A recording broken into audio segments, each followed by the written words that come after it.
Satnam, welcome teachers, parents, and anyone who needs some real quick, simple ways to use yoga to calm their children.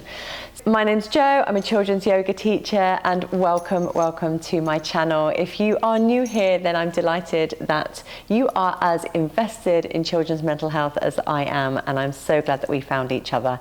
Please subscribe to my channel. I also provide yoga for adults as well, so just for you. And also leave a comment. All of that stuff helps get this channel seen by those who need it. So do all you can to help and support. Today I'm going to share with you 5 yoga tools that can easily help children feel calm fast. You don't have to be a yoga teacher to share this stuff.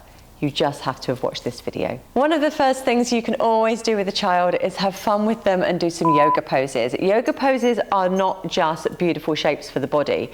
They have scientific, biological benefits to help the child, to help anybody feel calm and in their body and present. So here's a selection of a few of the poses that you can do. Child's pose is a real lovely one. Anyone where they're kind of closing in the body calms them down. Forward fold, again, will calm them down as you're bending forward. Cat-cow is lovely just to get them moving and feeling into what's going on with them, and it'll help them feel calm. And of course, the good old famous favorite, tree pose. So as you might not be a yoga teacher, let's just quickly whiz through those so you can see what they look like and how you can help children do them.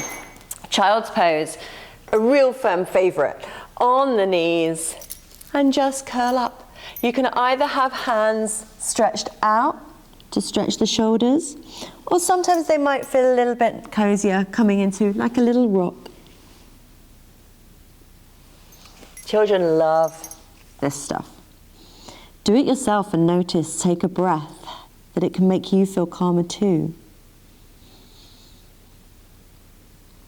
And then cat-cow is a real lovely one, just to kind of get them, if they're feeling a bit anxious, feeling a bit excited, this movement will just calm the movements of the brain and the connection between the brain and the spine.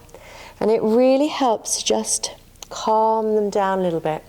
And you can even add in some moos and meows to make it that beautiful, playful moo. Meow. If they just want a little bit more playful and a bit more imagination time, it's all good. Any kind of forward fold, whether they be standing on their feet and forward folding, or whether they be sitting and forward folding, all of these forward movements with the heart will calm the body. And like I say, good old tree pose, well known, really famous, standing on one leg and allowing yourself to balance beautifully and still will really help to calm. 2, breath. The breath guides everything. It really, really does. So teaching children how to control their breath is a lifestyle tool that they will cherish forever. They won't know it, but it really is their superpower. So you can do all kinds of different practices with the breath. One I use a lot is hummingbee breath. They breathe in through the nose and hum.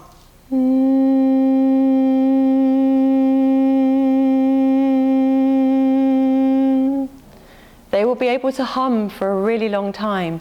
And what that does is it activates the vagus nerve at the back of the throat. And the vagus nerve is the nerve that stimulates the parasympathetic nervous system, enabling the system to calm down. So that's why it works so wonderfully.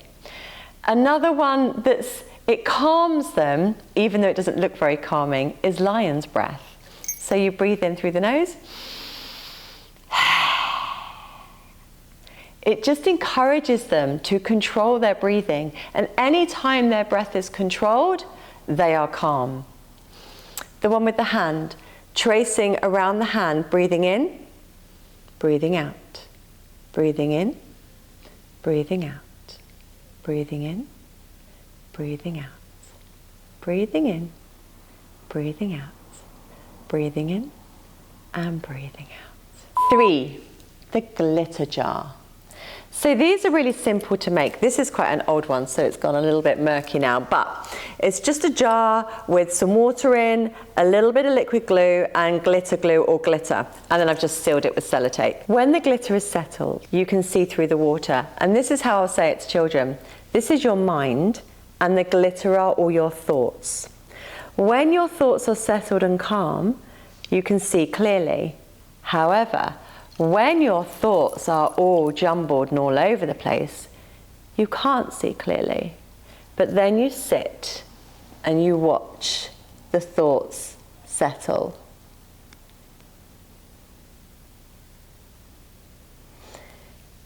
It's a beautiful visual for children to keep calm and to calm their thoughts.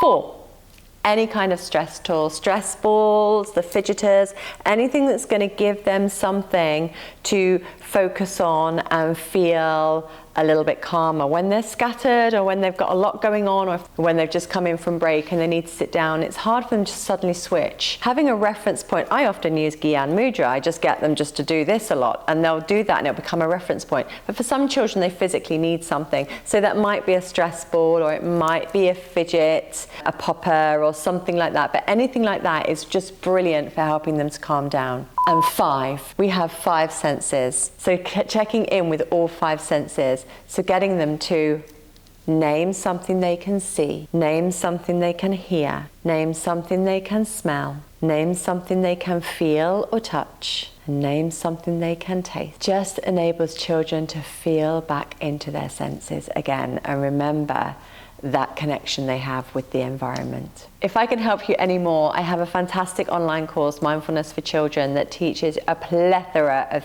little tools and tricks that you can do in a couple of minutes that will help children feel calm from ages 2 to 18. So depending on who you teach or how old your children are, there is something that will support you. Please reach out, like this channel, subscribe to it. Thank you so much for being here today. Go forth and have a beautiful, calm day. All my love.